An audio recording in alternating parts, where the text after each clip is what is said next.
A few tips for the perfect popcorn. Before you start, fresh popcorn kernels are a must.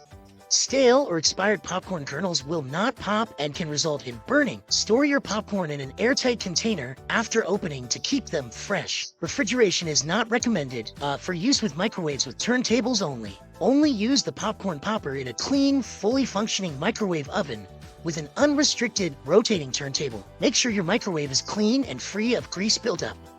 Do not use the popcorn button or setting on your microwave. Watch the rest of the video to see how to do it.